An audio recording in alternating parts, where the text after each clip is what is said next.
नमस्कार मित्रों। शिवलिंग की पूजा कैसे करते हैं, क्या आप सही विधि जानते हैं? यदि नहीं जानते हैं तो आइए आज हम इस वीडियो में जानेंगे। शिवलिंग के पास बैठकर किस दिशा की ओर मुख करके हमें पूजन करना चाहिए तो सर्वश्रेष्ठ फल की प्राप्ति होती है। आइए आज हम जानते हैं। शिवलिंग के पास आप देखते हैं कि नाग देवता होते हैं और साथ ही साथ शिवलिंग की तरफ देखते हुए नंदी महाराज हमेशा विराजमान रहते हैं। तो हमें किस दिशा की ओर बैठकर पूजा करनी चाहिए, इसका भी एक वास्तु है, प्रॉपर वास्तु है। आप कभी भी कहीं पर भी जाकर देखिए तो शिवलिंग जो है, जिसका जो आप शिवलिंग पे जल देते हैं, आप किस डायरेक्शन से देते हैं ये तो आप ही जानते होंगे। लेकिन शिवलिंग पर जल देते हैं तो जो जलढरी से जो जल गिरता है वो हमेशा उत्तर दिशा की ओर गिरता है। इसका प्रॉपर वास्तु ये है कि आप देखेंगे कि भगवान शिव का जो कैलाश है वो उत्तर दिशा में है और जो माता गंगा है जो उनसे गिरती है वो उत्तर दिशा में ही गिरकर दक्षिण पूरब की ओर धीरे धीरे बढ़ती हैं। तो शिवलिंग की प्राण प्रतिष्ठा जब भी की जाती है, जहाँ भी की जाती है, तो जो जलढरी होता है, जो पानी जो गिरता है वहाँ से शिवलिंग से होकर वो उत्तर दिशा की ओर बहता है। और जो नंदी महाराज है वो हमेशा ही दक्षिण मुख के बैठाए जाते हैं। जहाँ पर भी जिस भी शिवलिंग के पास नंदी महाराज दक्षिण मुख के अर्थात शिवलिंग को देखते हुए नहीं बैठाए जाते हैं वो गलत तरीका है, याद रखिए। भगवान शिव के बारे में कहा जाता है, शास्त्रों में वर्णन है कि वो हमेशा ईशान कोण में मुख करके बैठते हैं, ईशान कोण या पूर्व दिशा की ओर मुख कर बैठते हैं। इसीलिए जब भी आप जल देने जाएं शिव जी को, शिवलिंग को स्थापित हो वहाँ पर जल देने जाएं तो पूर्व दिशा का आश्रय लेकर, यानी पूर्व दिशा में खड़े होकर न बैठना चाहिए और न ही खड़ा होना चाहिए, क्योंकि यह दिशा भगवान शिव के आगे या फिर सामने पड़ता है। तो आप जब भी याद रखिए शिवलिंग पर जल देने जाएं तो पूर्व दिशा की ओर सामने मुख करके या पूर्व दिशा की ओर बैठना बिल्कुल भी वर्जित होता है। दूसरा, शिवलिंग से उत्तर दिशा में कभी भी ना बैठे, क्योंकि उधर भगवान शंकर का जो वामांग है, जहाँ से जो जल गिरता है वो भगवान शंकर का वामांग मतलब कि बायां अंग है, जहाँ स्वयं शक्ति स्वरूपा देवी उमा यानी माता पार्वती विराजती हैं। साथ ही साथ उसके बाद देखिएगा तो साधक को शिवलिंग को पश्चिम दिशा में भी नहीं बैठना चाहिए शिवलिंग के, क्योंकि यदि भगवान शिव ईशान कोण या फिर पूर्वमुखी होकर बैठेंगे तो आप यदि पश्चिम दिशा में बैठते हैं तो उनके पीठ के हिस्से में आप बैठेंगे, पीछे हिस्से में, पृष्ठ हिस्से में आप बैठेंगे। तो पश्चिम दिशा में बिल्कुल नहीं बैठना चाहिए, क्योंकि यह आराध्य देव यानी भगवान शिव का पृष्ठ भाग है। पीछे की ओर से भी किसी की पूजा नहीं करनी चाहिए। तो हमारे पास सिर्फ और सिर्फ एक ही दिशा उचित दिशा बैठता है, वह है दक्षिण दिशा की ओर बैठना।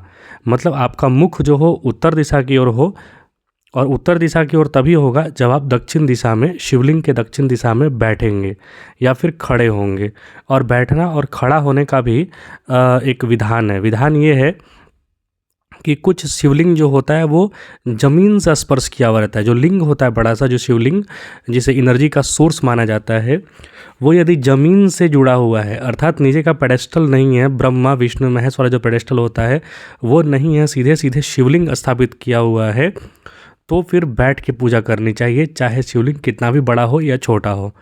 और यदि पेडेस्टल है, मतलब कि 3 भाग में जो बटा रहता है शिवलिंग, वो है पेडेस्टल के ऊपर लिंग बैठा है, विराजमान किया गया है, तब वो शिवलिंग कितना भी छोटा हो या फिर कितना भी बड़ा हो, आपको उसे खड़ा होकर ही पूजा करना चाहिए।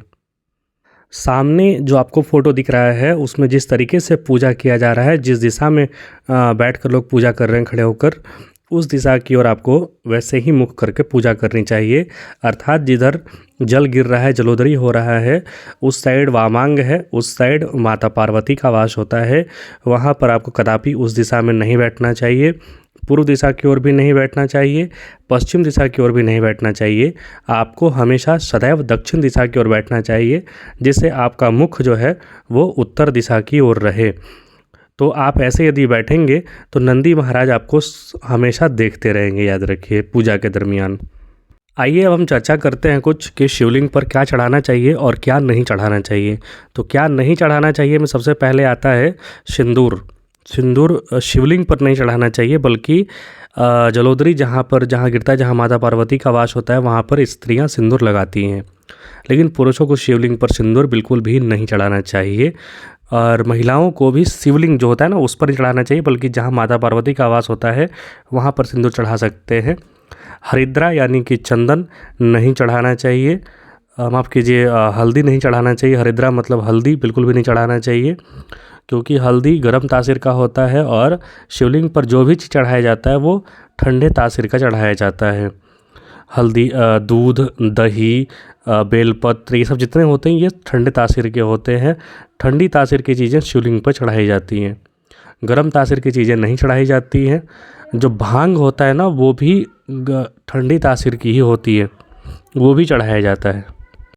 केतकी का फूल भगवान शिव पर बिल्कुल भी नहीं चढ़ाना चाहिए, क्योंकि वो श्रापित है।